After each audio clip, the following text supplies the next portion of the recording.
I didn't grow up talking about credit, investing, or real estate, but somehow I built a career in all three. My name is Justin Santos. I'm a loan officer with Blueprint Home Loans, and today I'm here with Giovanna from Realty of America, and we're both here to talk today about financial education, real strategies, real stories, and real growth. Yeah, 100%. And thank you for coming out, Giovanna. I think it's going to be a really good time. To kick it off, let's talk about like how you got into real estate and what was like the biggest motivator for you. Yeah, let's start from the beginning, literally. Yeah. I was a junior in college, and I was literally sitting in my accounting class at the time. I was majoring in business administration, and they were talking about assets, liabilities, and the only thing we talked about that class period was memorize these vocab words. You're getting quizzed and tested on a week from now. And I sat there, I'm like, how is this gonna help me in the real world? Because at the time I was working as an office admin, and what I was learning at work did not translate into what I was learning at school. We're paying thousands of dollars to go to these universities, these colleges, but yet I felt so underwhelmed and so overworked over testing that literally wasn't gonna matter once I found a corporate job. That's what I felt in my gut. So that's when I literally went onto Amazon.com and I was like, financial books. And the first one that popped up was Rich Dad Poor Dad by Robert Kiyosaki. And I ordered it, I read it, I finished it in 2 days, and I was wired. I was just obsessed with like, wow. I felt like I learned so much in one book over the past 3 years so far being in college. And from then on, I was like, okay, the first step to get financially free was to start in real estate. And that's literally what the book said.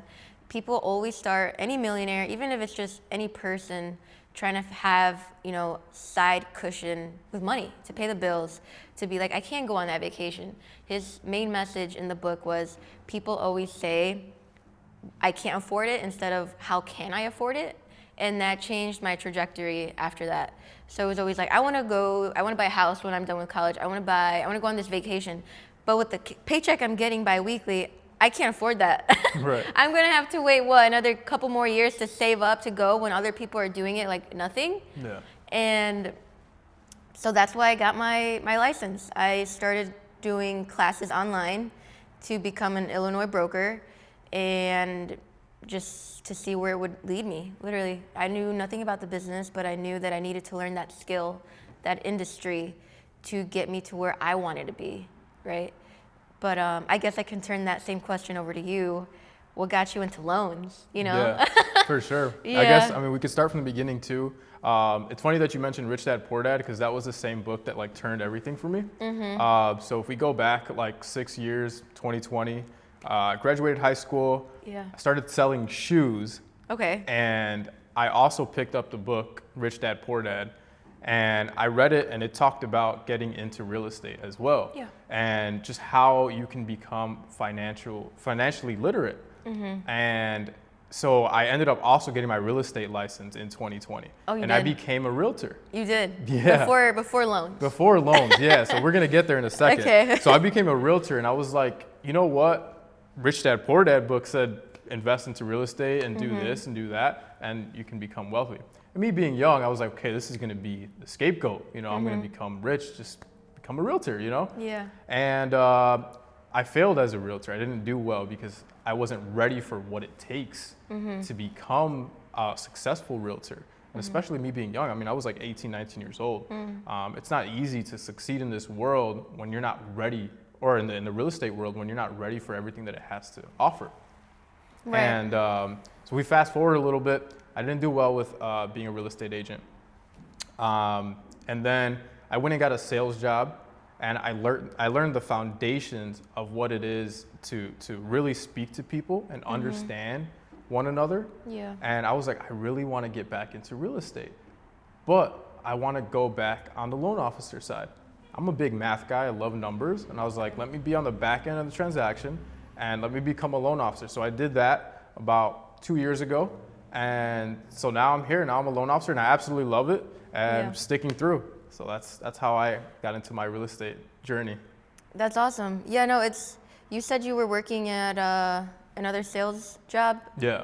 is it during or after being a realtor? It was during in the beginning, Okay. and then I wasn't doing well as a realtor, so I was just like, you know what, let me just take this like full time my sales job because it was paying me well, and I Yeah. was like, I don't know how I can like do both, right? So Yeah. I just went in full time to my other sales job and just learned a lot from that, to be honest. And I think that's the main key. It's like you didn't fail, you took a lesson that opened up being a lender, being a loan officer, Yeah. and now you're able to do all these amazing deals and transactions for people, for clients. Make sure they're satisfied, make sure you get the job done. And I don't think you would have found that strength had you not started being a realtor. And I think that's part of it. They don't teach us this at all, right? These are just jobs that are out in the world, but they're not telling you, hey, why don't you consider being a loan officer or a realtor as a side passive income in addition to what you're studying for? And I think that's very important. I think people, when we say that book by Robert Kiyosaki, Rich Dad Poor Dad, people get this narrative that, oh, they're just trying to be rich. They're just trying to be financially free and be that 1%. No, we're actually trying to find comfort in enjoying life.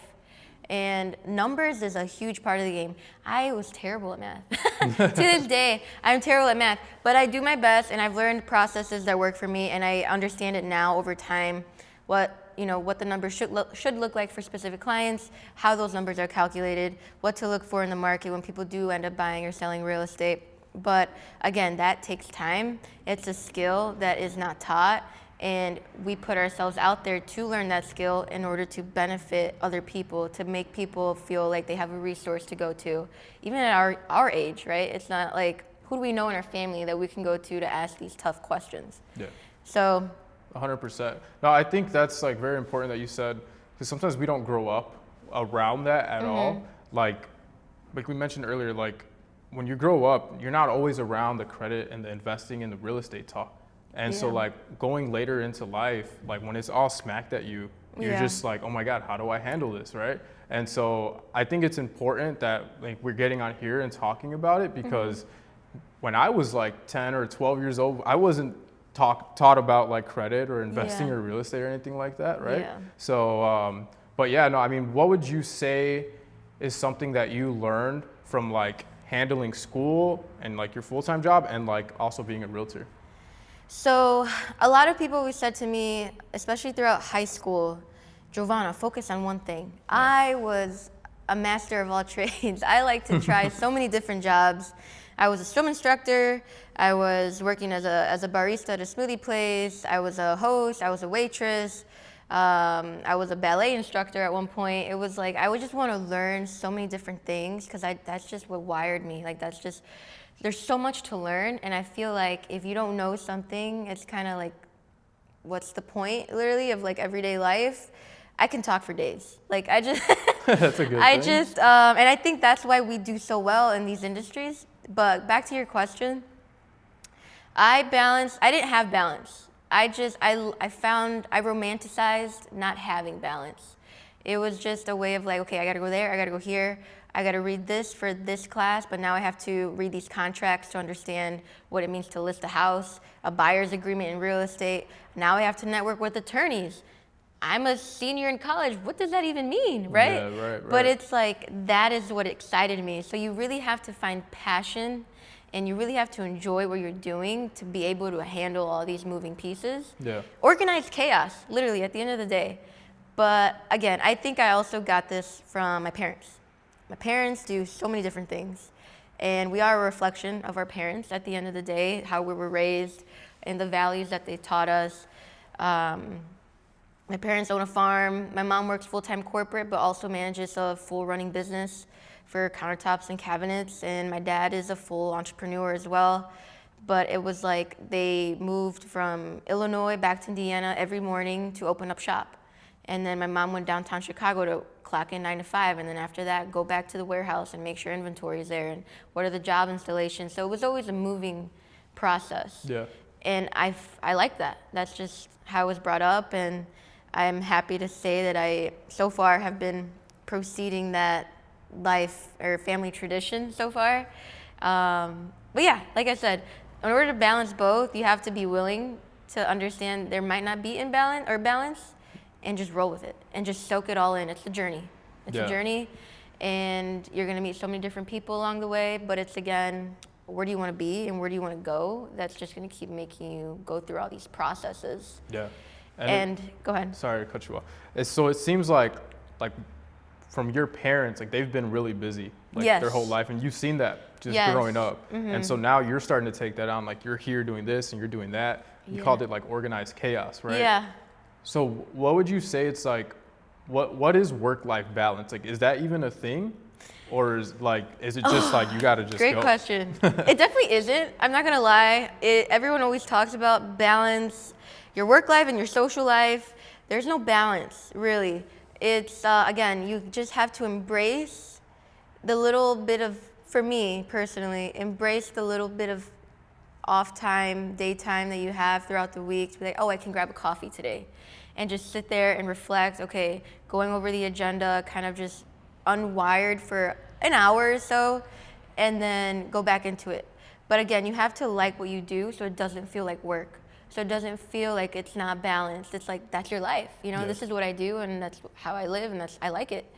Sometimes it'll feel overwhelming, but at the end of the day, when you're tired and laying in bed, maybe after a good cry, you're like, I did so much though. And then tomorrow, opportunities just present themselves and your prayers are answered, and it's because of the hustle, the grit. Yeah. You just keep showing up, even if you don't feel like anything is moving. Even if you don't get 100,000 likes on your reel trying to educate people on the buying process. It's like, you know your message, you're putting it out there into the world, and only the people that know you and trust you will see that vision with you, and that's all it takes, literally. 100%. But I guess I can ask you the same question, because you didn't pursue college, right? Mm-hmm. You decided to take the entrepreneur route. You started being a realtor, you started being in other sales positions, and then you found lending. How did you balance the sales job that wasn't related to lending, but you were like, it's two different worlds, right? Yeah. What job were you at again? It was I was selling suits at Nordstrom. Nordstrom, suits, right? Mm-hmm. Suits at Nordstrom, which is awesome. Mm-hmm. Again, who do you know there, right? That's just gonna be another opportunity, networking. Yeah. But how did that translate? Did you find a struggle balancing selling suits and then being on the phone, answering a client's questions about their credit score? What does the pre-approval look like? Things like that. Yeah, I think once I first became a lender, it was okay because I wasn't getting as many calls in the beginning, but as things started picking up and getting busier for me, I just found that like I would have to step off the floor plenty of times and like just be on the phone and talk about a pre-approval to a client because they just want to know something really quick, or send out an application or review documents. So it got to a point where I couldn't handle both. But yeah, I mean, it was two completely different worlds. Yeah. But I knew that real estate was something that I love, and being a loan officer was something that I loved. So I was gonna do anything possible to make sure that that client was gonna get answered, or you know, if they needed like an update on something, or if they need numbers ran, I was like running out the floor to make sure that that happens, because like that was like real estate's my passion. So like my sales job was like, you know, it helped me out, but I was like, you know what, I've got to step away and I got to take care of my business because that's what's important, you know? And so, yeah, I mean, that's how I balanced that. And I think it showed a lot to myself. I'm like, damn, I really do love this business. I really like am passionate about being a lender. And so like going full time into being a lender, I was like, this is my all, this is my everything. And like, I'm just structured my whole day around it. Not to interrupt you, but going back, how did you learn about loans? Because like being a realtor, what does it mean to be a realtor? What does it mean to be a lender? Who taught you? This is your basically job description. This is how you're gonna get paid, and this is how you answer client calls. What does that look like? Because I feel like, again, you don't know until you're in it. Did somebody help you? Was there a mentor? Did somebody find you when you were selling a suit? Like, hey, you'd be a good lender, you know? How did that spark? Well, actually, so my stepmom is a realtor. Oh, okay. Yeah. Okay. And so she told me, she was like, you know, I think you might be good at being a loan officer. Now, she didn't teach me how to be a loan Why officer. did she say that though? Because she knew I wanted to get back into real estate, but she also knew that I didn't do well as a real estate agent. Yeah. And so she just... Well, you're good with numbers, right? Exactly, yeah. You're good. She saw that in you, right? Okay. Yes. And yeah, so she was like, yeah, you should become a loan officer. I think you would really love it. I think you'll do well. So I just woke up one day literally and I was like, I signed up for a loan officer class. I was like, I'm doing it. That's it. I'm gonna do it. Yeah. So she's the one who like sparked the idea, and like Yeah. I ended up getting into it. But as far as like when I was in it, no one really teaches you how to be a loan officer or a lender. Like you just go through it with experience. Pretty much, yeah. I remember my first deal. Oh my God, pre-approval, I had no idea what I was. I'll be 100% honest. I'm like, oh my God, what do I do? You know? And like you just learn it through each deal, and you get better, and you ask questions, and you get better. You Yeah. ask questions, you get better. You Yeah. know? So yeah, to be an actual loan officer, like anyone to teach you how to do it, it's tough. There's not everyone's gonna sit there and teach you how to be a loan officer, but they're gonna teach you how to scale your business. But actually know everything, that takes experience. Yes. You know? Yes. And I can 110% agree with that because I had a mentor when I started. Well, not even. I was 3 months into the business without a mentor, and then I had a mentor. His name was Andy. Okay. Super great guy. Taught me everything I know about wholesaling real estate. Yeah, So awesome. for people that don't know, there's a lot of niches in real estate, but there's wholesaling, one of them, and just residential, which is like, I want to sell my house, help me. Yeah. But then wholesaling is like buying those off-market properties for a couple G's in cash, right? You flip it and you make your return on investment. But Andy taught me, and then from there, I kind of was exposed to the foreclosure world. And I think, going back to how you were saying that your stepmom saw that spark in you, that you were good with numbers, I think my mentor saw that I was good with people, like understanding the empathy side. Foreclosures is a huge financial struggle, and I was talking to clients that were just hopeless. They were losing their house, they were behind on mortgage payments, and I had to be that person, that professional, to walk in with a solution. Be like, we can get you out of this. And I give them their options, short sale, you can, go through the process, or if you want to file bankruptcy, that's going to affect you more negatively financially. So again, we don't know these things until you're like, Giovanna, go talk to that person and tell them X, Y, and Z. Yeah. And that's how you get experience, right? But I was just thrown into it. And that's what I think people fear. You have to just do it.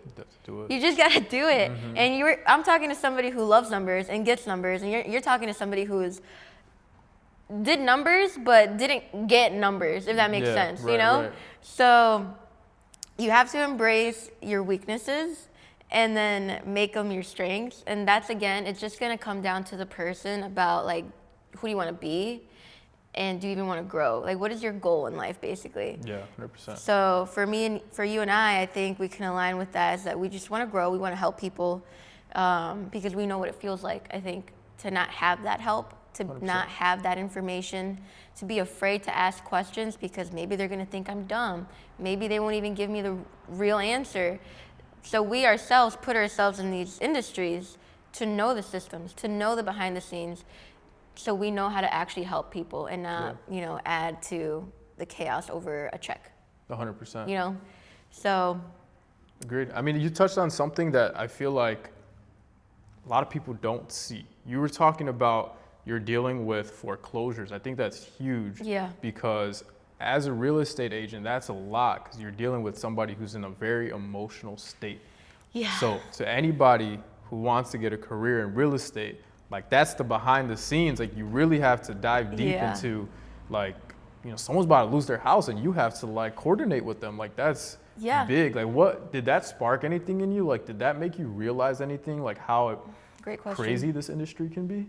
I think it was crazy to realize how real estate can also, like from a sales perspective, help you make more money, but then that person could also be that type of person losing their house. So it's like, it opened my eyes to say, oh my God, these people are homeowners, they can afford a mortgage, they can afford groceries, they have a family, yet they're still struggling and they're about to lose everything and start from zero. That's what scared me. It was like another reality check.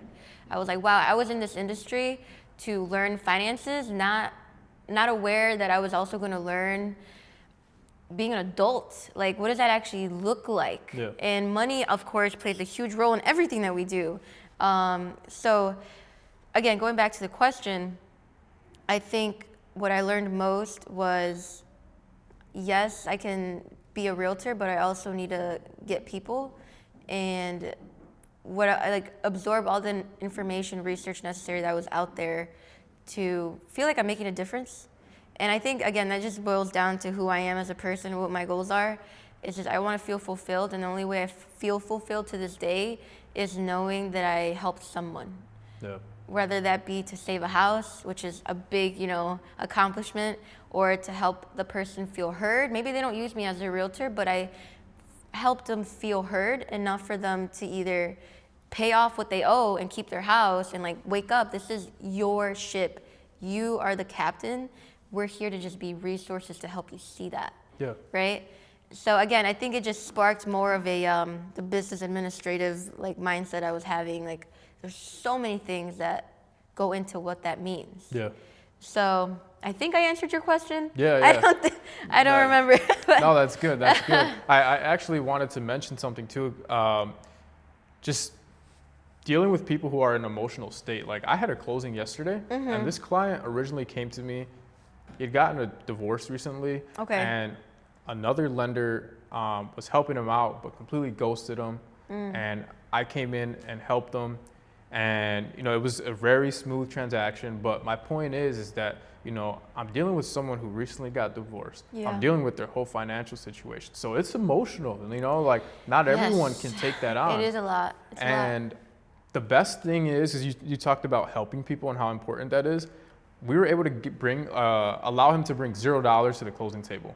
So he came to the closing table and didn't have to pay anything to get his house. And like he was so happy and super grateful for that. And like that just reminded me and just like made me feel so good because I'm like, this is what this industry is about. Is being able to, put a smile on people's faces. Yeah. Like, I just think it's awesome.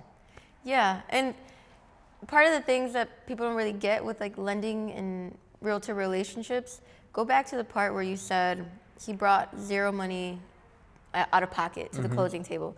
Was that through a program, a financial program, buying program that your brokerage offered, or was that through getting credits from the realtor, from the seller? And so it was actually both. I mean, he was a first-time home buyer. He got $10,000 in down payment assistance. And then he also got max seller credits that the realtor negotiated. Awesome. And then he ended up getting a tax proration. So he was actually like negative cash to close. So he was supposed to get money back, but because the down payment assistance program doesn't allow you to actually get money back, you have to use that excess amount and apply it to his principal, which is cool because now he has a lower principal amount. But we both strategized and didn't have to bring anything. So let's reemphasize what 3 or 4 things you said helped him bring $0 out of pocket. It was the program, down payment assistance, IDA. Program. So $10,000 in down payment assistance. Seller credits that the realtor negotiates, right? Exactly. Yeah. And then tax proration. I would say those are the 3. 3 things that helped a buyer bring $0 to the closing table, and almost a check back.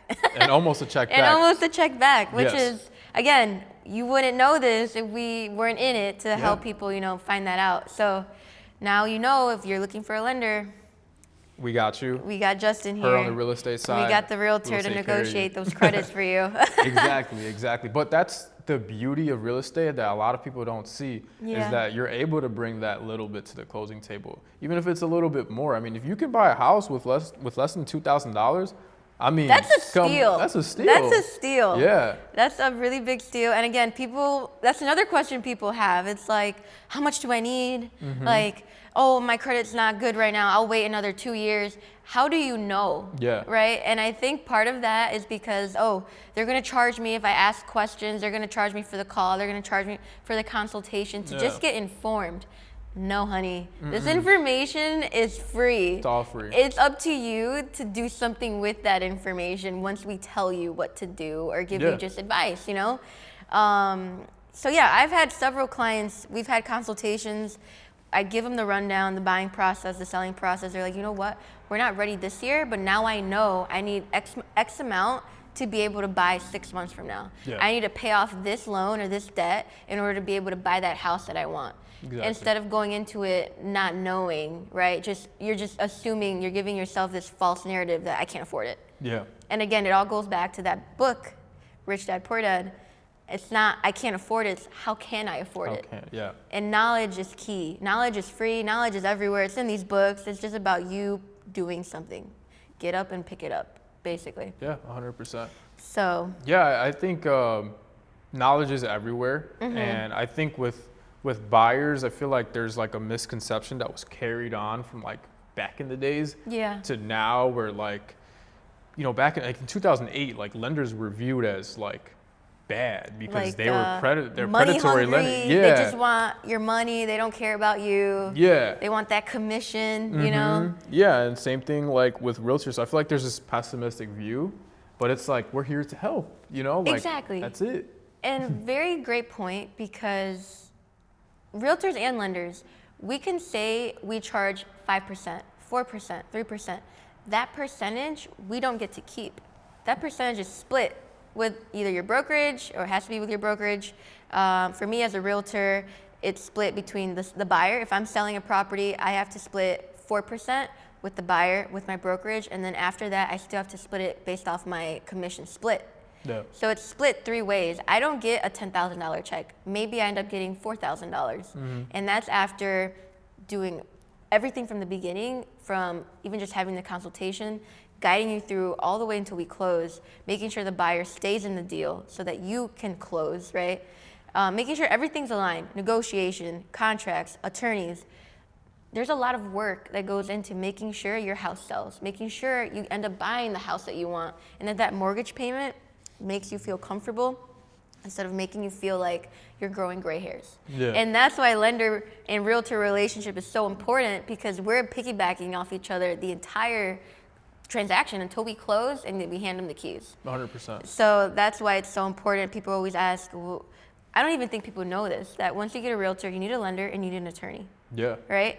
It's like, that's why they always say who you work with matters. And I think I've said that on my social media. People are like, what does that mean? Who you work with matters. It's not just the realtor you're hiring. It's that realtor who also is going to connect you to the right lender that they trust will get the job done, is going to offer you good programs so that you don't have to come out of pocket so much and just lose all your money, you feel like, before you even get the house that you still need to furnish, 100%, right? exactly. And then the attorney, the attorney's going to cost me. They charge you $650 for the entire transaction, and that's just to make sure you're not signing your life away on things that don't make sense. Yeah. So people probably assume that it's $10,000 just to have the attorney. So simple. I think people just overanalyze the statistics, especially with all the information that's available to us on the internet. Yeah.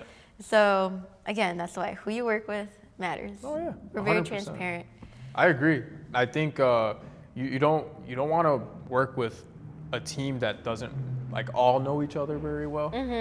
Yeah. I mean, I feel like sometimes with the attorney, like you might know them, you might not know them, because sometimes the buyers will come in with their own attorney, you know. But I feel like the realtor lender partner, I feel like they got to know each other. At least, they you know? do. Yeah. There's got to be some sort of trust, especially like, you know, with you, like if you're sending over a client, you know, you want to make sure that like I'm or whoever else is going to get the job done, you know, like there's got to be this trust, and you have to make sure that like the lender is going to like cater to the client too. Yeah. And, you know, I just think that for people who are coming in looking to buy a house and they don't even know who to reach out to, and, you know, so I've had people reach out to me first and they're like, I don't know what realtor to go with, you know, and it's like, I'm like, you have to go with somebody you feel comfortable with. I'm like, I can refer you to people, but like if you're not comfortable with them, like it's totally up to you, you know? Yes, yes. And it's funny you say that. It's when people don't know who to call for a realtor in this scenario. In my experience, it usually ends up being the person that they know, a friend of a friend, a family member. It ends up not working out. I don't know what it is, but I guess the saying might have some truth to it. You can't do business with family sometimes. It's not anything bad. I think it's based off everybody's situation at the time. Yeah. I've had a friend reach out that I used to work with back when I was in college. She hired a family member's friend of a friend. Okay. And that realtor promised the moon and the stars that we're gonna sell your property, and ghosted them. Put it on the market, didn't have showings for 4 months. Oh my God. And they kept asking her, why aren't we getting showings? Is it even active anymore? Is it for sale? Even while having the for sale sign on their lawn, they were asking if it was for sale on the market. Yeah. They were just so not in the know. knowing what Yeah. was going on, right? Which is sad because you trust these people to make sure they're there for you, especially when it's such a big transaction like this. You're moving out of your house, and they actually had to sell in order to go back to rent. So, because the person at the time was going to school full time, and without both incomes of them working full time, they couldn't afford the mortgage, right? Yeah. She told me her story, and I looked at the numbers, I looked at how long the property was on the market for, and I'm like, first off, this house is overpriced. How much do you owe? What do you want out of this? Do you want a specific number to net after the sale of the house? They're like, no, we actually don't. We just want to make sure it sells for what we paid for, which was doable, way doable, right? Yeah. They had some equity. And I'm like, okay, then what's the problem? Why isn't it selling, right? They're like, she just does not care. Yeah. And it's crazy to say this, but that's what happens. People like hire these realtors and then they just forget. And this realtor that I found out who it was that listed the property, all she did was high-end real estate. She only listed properties $500,000 and up. So to me, looking at it as a realtor perspective, I don't think she cared enough about the house because it wasn't her niche. Yeah. It wasn't her type of house to care enough about to ask, why isn't it selling? To do the market analysis and be like, this isn't working, seller, now we have to do this. There wasn't that consistent, relationship with the realtor. Long story short, they ended up using another realtor that they knew. So I wasn't the realtor they ended up using, but again, I was able to show them why it wasn't working. And I hope that the realtor they did hire, another family member, I think that they said it was, that they're able to see that, and hopefully they get the closing that they deserve. But yeah, and I think the realtor was also charging them like 7% commission fees over like $180,000 house. So I'm like, that's not even fair. That's and crazy. One thing for me is like, I'd rather make sure you get what you want and I just be the resource that you trusted to get the job done. Like my thing is just, I want to be that person. I'm not here for the money. Yes, I get paid, but I'm not here to make sure I suck you dry basically out of everything that you're trying to net for a new future for yourself. Right. It just has to make sense. And it comes back to what is our like vision and mission for what we do, and it's again to help people. So that's a quick story of like hiring the right realtor. But what's the story you have, like lender wise, aside from the divorced couple, right? And you helped them come with no money out of pocket. Was there ever a transaction, because this happened to me, where it almost didn't close because somebody pulled a loan last minute for a car, for furniture? Is there any crazy story that you have? There's one that like always just like pops out to me. Like, this one. It's always that one, you know? there's this one that it was last year in the summer. I had these clients that were looking to do a renovation loan. Okay. And oh man.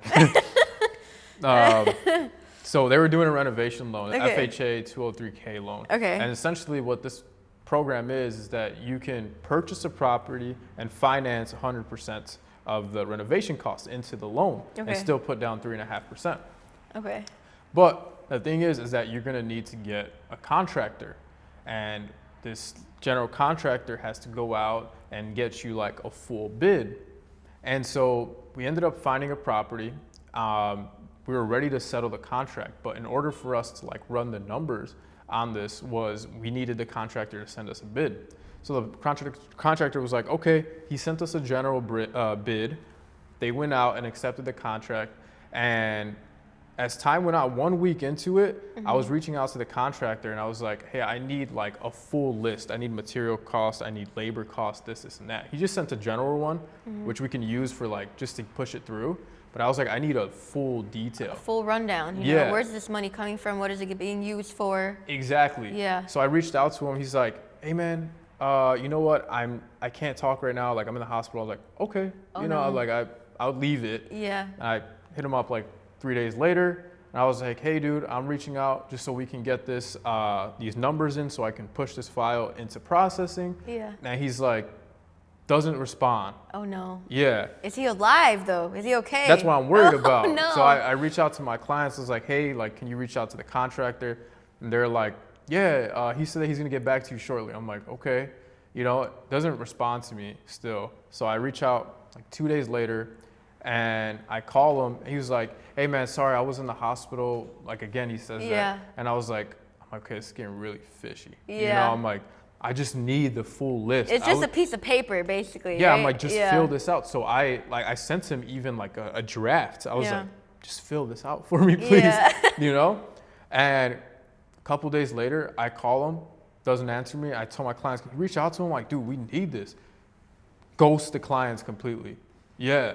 The contractor completely killed the deal. No. Yeah. Wait, you couldn't get a new contractor mid like process? My clients were like so traumatized from that. Oh no. Yeah.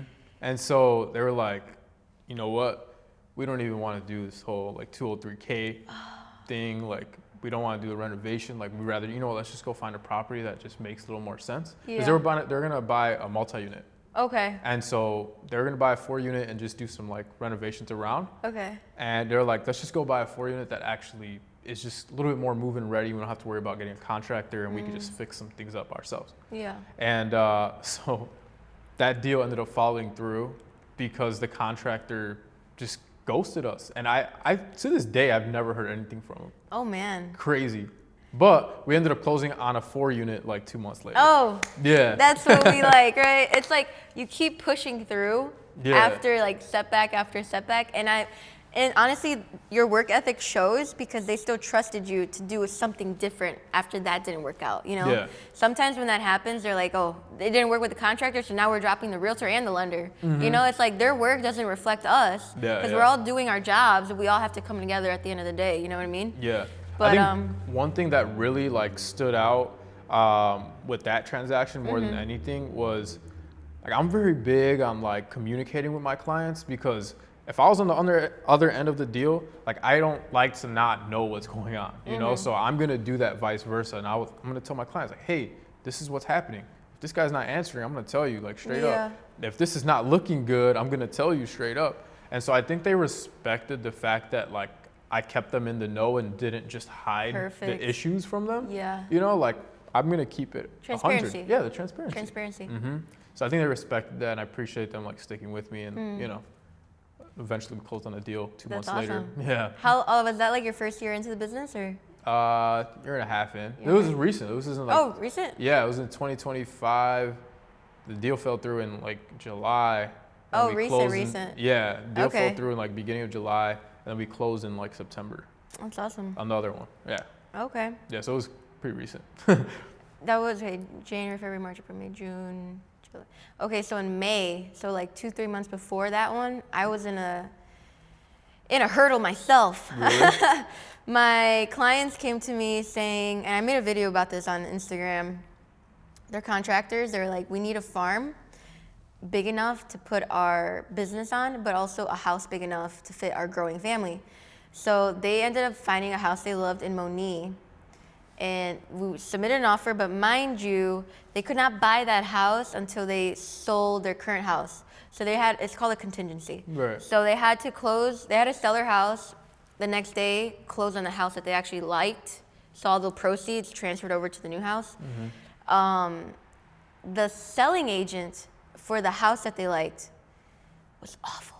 Really? And I think that's something we don't talk about as realtors. We could be doing the best job possible, and then the house you like, the realtor we have to work with now, is horrible. Yeah. And what I mean by horrible is they don't answer calls, they don't answer text, emails, text, anything, any type of communication for clarification on, hey, is the dishwasher included? Hey, can we get another inspection time in instead of the one we initially scheduled the day prior because so-and-so popped up and they need to reschedule? All these little things that seem so simple don't get answered, and it blows the whole deal sometimes. Yeah. So this listing agent, I forgot the brokerage she worked at, darn. But let's just say her name was Lily. Lily even for the showing, never answered my calls. I couldn't get into the house. The seller opened the door for me. She's like, "What are you doing here?" I'm like, "I'm here to show your house." I'm like, "I have buyers interested in showing the house." Yeah. They're like, "Oh, I thought my agent was supposed to show you the house. I guess I'll just show you the house." What? So now the seller was doing the job her realtor was supposed to be doing. Didn't even answer her calls either. So she was MIA for the entire transaction, even from the first showing. That my buyers loved the house, right? We ended up putting an offer in. I texted her, I sent her the offer. She's like, "Okay." That's all she said. "Okay," not, "Hey, my name's so-and-so, nice to meet you, thank you for submitting." Nothing. She just said, "Okay, thanks." And it took her another week to send me the updated contract signed by the seller. I'm like, oh God, we're in it for a ride for sure. Because even from that first interaction, I was expecting the worst. It did. The worst did happen. We get into the house, we finally closed. It ended up being a triple contingency. So my sellers had to sell in order to buy. The seller from the farm had to sell in order to buy. The house she liked also had to sell in order to buy. Oh my God. So it was a domino effect of we need to make sure everybody closes so everybody has money to buy the house that they actually want. Yeah. So many attorneys were involved. It was crazy. It was crazy. But we ended up closing. We get to the house to move everything in. The seller is still there with 3 trailers and a bunch of movers everywhere in the house. We're like, "You were supposed to be out of here. This is our house now." Basically, my buyers now, right? They're like, "Yeah, we didn't finish." I'm like, "This is not literally legal because you're supposed to be in and out of this house already." But my buyers were lenient. They're like, "We get it. We know it's stressful moving." They're like, "Do you need help?" So you're like, "Yeah, if you can please help us put these boxes in the whatever." Okay. Flash forward. Her stuff got stolen. Oh my God. Those 3 trailers, they took it. The people that she hired off Facebook were scammers and they stole all her stuff. So That's crazy. yeah, and mind you, I had left before I found that out. I left my buyers there figuring their things out, and I went to go meet another client. They called me, like, "Giovanna, you're not gonna believe this. Her stuff just got stolen." I'm like, "What?" What was in the trailers? Her stuff, her her furniture, her boxes of clothes. Literally, when you're moving out, it's all her stuff. Oh my God. So they had to call the cops. They called the sheriff. Long story short, my client said the cops showed up and basically wrote a report of what was stolen. I think they ended up finding the culprits of who took her things. Yeah. Don't know, but I'm just happy that they got out. They filed a report. They got it handled. It sucks that happened, but they moved out. Yeah. And my buyers moved in, and to this day they've just been booming with their business, and they have chickens now. Yeah. They have birds, they have dogs. But that's how that started and that's how that ended, which is insane. But these are the stories people don't know, right? Yeah. So it's crazy. To say I was in that and that I went through that, but we still closed. Right. That's awesome. Yeah. That's the behind the scenes of real estate that people don't see. People see all the social media yeah, I had 5 closings or this and that, but it's until you deal with a situation like that, it's oh my God. Yes. Know? Yeah, no, that's crazy. And I can't believe they stole her stuff. I know, and I'm like, of all days and of all people that you hired, why did it have to be you? That's awful. It's it's always that why me type thing. Yeah. When the situation's already stressful and then more just gets added on top of that. But no, I have another story actually. Going to foreclosures. Okay. Oh yeah. We skip trace. When you're trying to help people in foreclosure, you skip trace people going to auction. People that are literally their house is gonna be for sale for people to bid on, even if you're still living in there. So it's kind of sucky, but that's what happens, and that's why there's avenues to get out of that, which I found 2 homeowners. It was a home in Naperville. It was a $500,000 property. It was $550,000. They were losing it at auction. Literally the day I found that house, it was going to auction a week later. Okay. So I called the person on title. It was the son of the father. So the son and father were both on title. The son answered my call. They were like, "Hey, yeah, we do need help. We're thinking about filing bankruptcy, but you're talking about we could do a short sale. Then that sounds way better." That's what it sounds like over the call. I'm like, exactly. There's better benefits to doing a short sale than filing bankruptcy and even going to auction, right?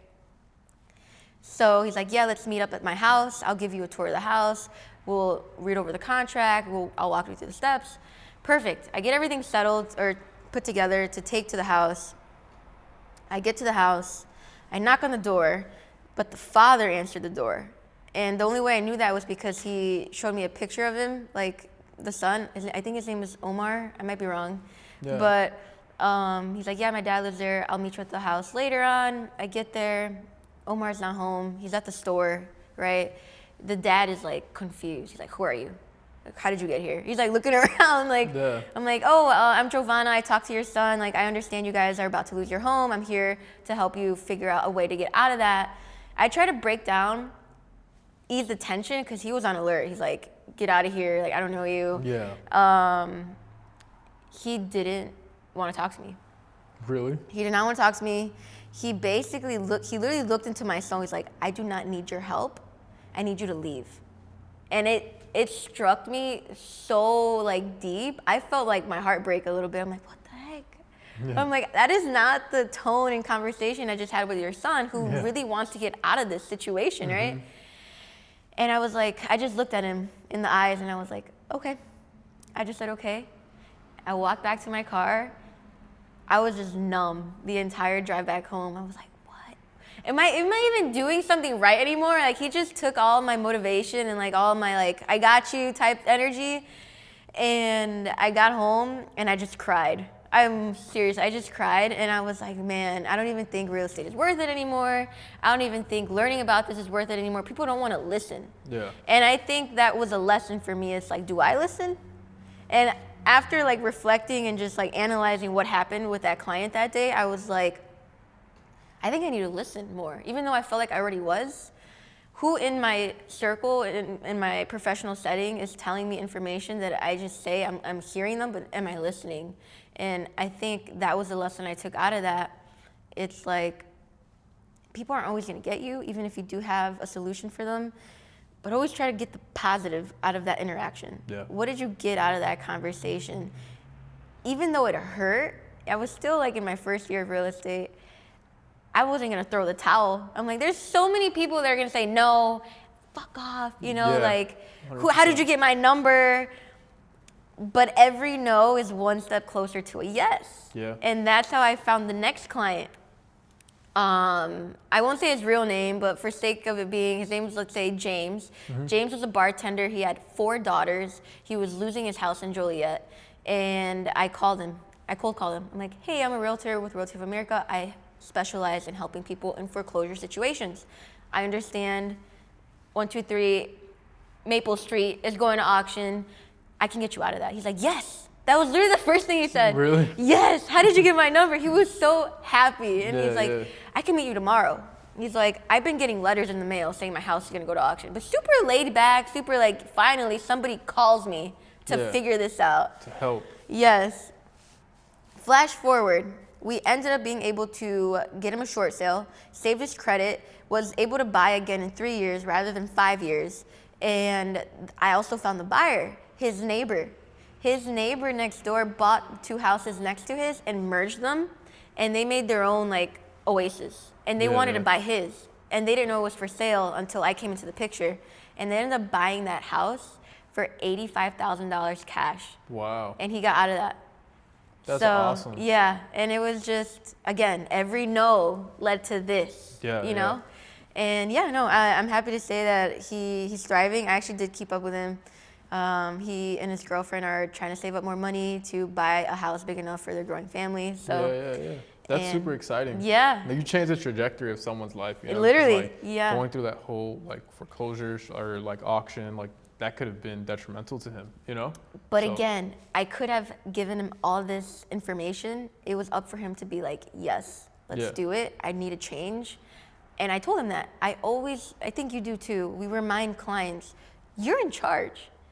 You hire us. If you don't like something, you tell us, because at the end of the day, you are paying us. So we're not going to sit here and say, oh, you're pricing it too high.